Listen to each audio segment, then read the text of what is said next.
রেজাল্টের পর প্রিয় জিএস, আলহামদুলিল্লাহ, কেদো না ভাই, তুমি ইসলামের বিজয়ী সেনাপতি। তুমি আমরা বিজয়ের অহংকার করি না, রবের শুকরিয়া আদায় করি।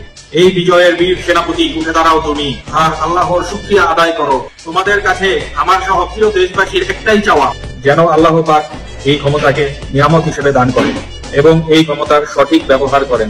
আমিন।